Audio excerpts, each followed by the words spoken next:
कि बार बार तकाजे किए जा रहे हैं, लेकिन हुकूमत की जानिब से किसी किस्म का कोई जवाब मौसूल नहीं हुआ। आप लोगों के ज़रिए भी बात पहुंचाने की कोशिश की गई, लेकिन कोई तवज्जो नहीं मिली। इसलिए अब ये ज़रूरी हो गया है कि कानून के दायरे में रहते हुए मुसलमानों को अपनी मस्जिदों, अपने मोहल्लों, अपनी जान और माल की हिफाजत के लिए खुद आगे आना होगा, क्योंकि हुकूमत से किसी किस्म की मदद की कोई उम्मीद नज़र नहीं आती। पुलिस का रवैया भी, पुलिस भी मजबूर है, क्योंकि जो आकाओं से आदेश मिलता है उसके मुताबिक उन्हें काम करना पड़ता है। तो अगरचे वो ये महसूस करते हैं कि ज़्यादती हो रही है, लेकिन इसके बावजूद उन्हें ज़्यादती करनी पड़ती है। तो जैसा कि हमने ऐलान किया था कि 15 दिन इंतज़ार किया जाएगा, उसके बाद हम दिल्ली कूच करेंगे। तो इत्तेफाक राय से ये तय हुआ है कि पूरे हिंदुस्तान से मुसलमान और सेकुलरिज्म में यकीन रखने वाले और अपने देश के संविधान से मोहब्बत करने वाले, लोकतंत्र को हिंदुस्तान में कायम रखने की कोशिश करने वाले तमाम लोग अपने अपने इलाकों से निकलकर दिल्ली पहुंचेंगे। 15 तारीख से इंशाअल्लाह हमारा इरादा है कि बरेली से तिरंगा यात्रा की शक्ल में पैदल मार्च दिल्ली तक किया जाएगा और राष्ट्रपति को ज्ञापन दिया जाएगा।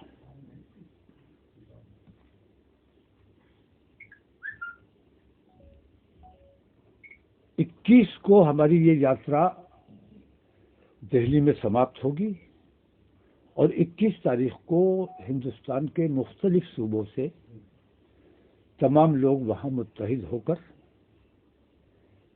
ज्ञापन में शामिल होंगे। ज्ञापन देने वालों में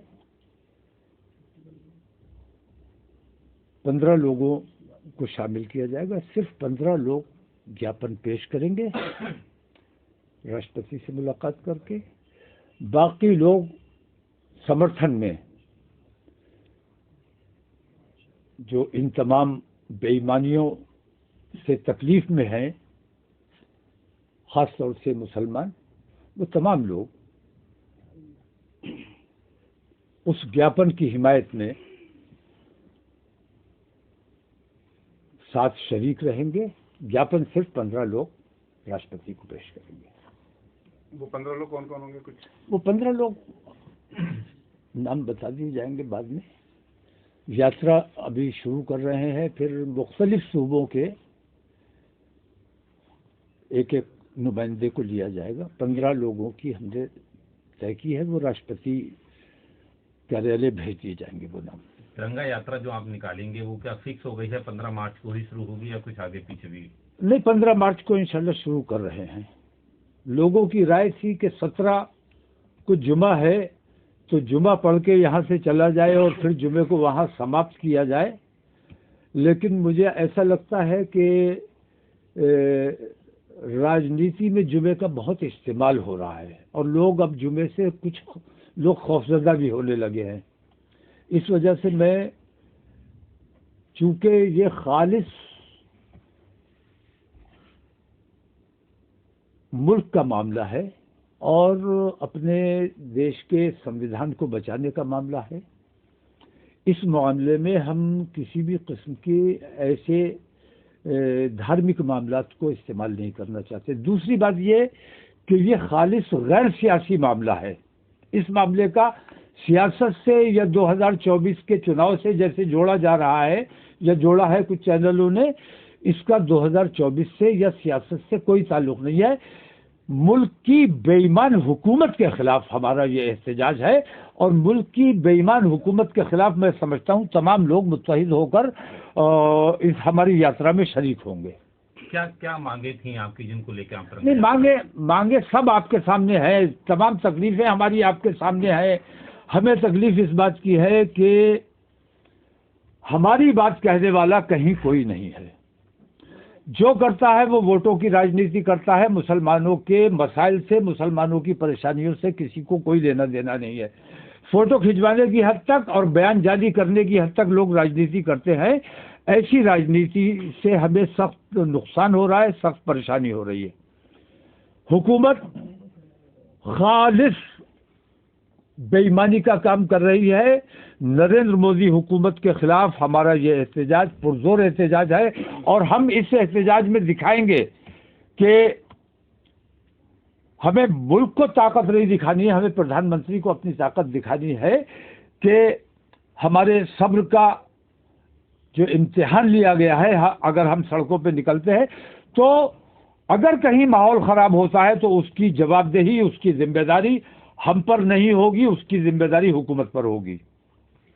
दूसरी बात एक और मैं ख़ास तौर से बताना चाहूँगा कि पिछले दिनों मैंने प्रधानमंत्री जी को बहुत अदब के साथ एक लेटर लिखा था जिसमें मैंने राष्ट्रगान से मुताल्लिक बात की थी और उनसे मैंने अनुरोध किया था कि राष्ट्रगान चूँकि 1911 में लिखा गया और जॉर्ज पंचम के ऑनर में लिखा गया और जिन जिन रास्तों से गुजरकर वो आए थे उन रास्तों का उसमें जिक्र है। हिंदुस्तान का उसमें बाकी किसी सूबे का, यहाँ तक कि दिल्ली का भी जिक्र नहीं है। तो प्रधानमंत्री जी से मैंने अनुरोध किया था कि हमारी जो देश के प्रति मोहब्बत है उसका इजहार राष्ट्रगान के जरिए नहीं हो पाता है। राष्ट्रगान लोग पढ़ते भी हैं और सुनते भी हैं, लेकिन न पढ़ने वाले की समझ में आता है कि वो क्या पढ़ रहा है, न सुनने वाले की समझ में आता है कि वो क्या सुन रहा है। लेकिन राष्ट्र प्रेम की भावना से तमाम लोग खड़े होकर उसे पढ़ते हैं। उसमें मैं कहता हूं कि जनगण मन अधिनायक जय है। ये अधिनायक शब्द किसके लिए कहा गया है? ये सरासर, जैसे हिंदूवादी तमाम संगठन इस बात का बार बार जिक्र करते हैं कि गुलामी के प्रतीकों को मिटाया जाए। गुलामी के प्रतीकों को मिटाने के लिए उन्हें सिर्फ वो इमारतें और वो चीज़ें नज़र आती हैं जहाँ पे मुसलमान नाम लिखा है। गुलामी तो अंग्रेज़ों से हासिल की है, हमने निजात हासिल की है, आज़ादी हासिल की है, लेकिन अंग्रेज़ों के ऑनर में, अंग्रेज़ राजा के ऑनर में जो गीत लिखा गया उसे आज़ादी के बाद, आज़ादी से 36 साल पहले वो गीत लिखा गया था जिसे आज़ादी के बाद अपना लिया गया और इस ऐलान के साथ अपनाया गया था कि नया राष्ट्रगान लिखा जाएगा, तब इसे समाप्त कर दिया जाएगा। भारतीय जनता पार्टी भी बार बार ये आवाज़ उठाती रही अपने दौर में, जब संघर्ष के दौर में थे। जब वो संघर्ष के दौर में थे बार बार आवाज़ उठाते रहे कि राष्ट्रगान को बदला जाना चाहिए, लेकिन नहीं बदला गया। हमने प्रधानमंत्री से अनुरोध किया कि आपको इस तरफ तवज्जो देनी चाहिए और राष्ट्रगान, जो मेरा मानना यह है कि जिसे हम राष्ट्र का गौरव समझकर खड़े होकर पढ़ते हैं, गुलामी का सबसे बड़ा प्रतीक अगर कोई है तो वो ये राष्ट्रगान है, जिसमें हम जॉर्ज पंजुम की और अंग्रेजी हुकूमत की आज तक वंदना करते हैं और भारत भाग्य विधाता उन्हें बताने का काम करते हैं।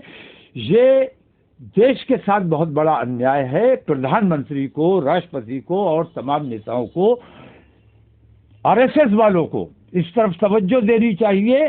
वो राष्ट्र प्रेम की बात करते हैं, राष्ट्रगान में राष्ट्र प्रेम कहीं नहीं है, सिर्फ अंग्रेजों की गुलामी का सबूत इसमें दिया गया है।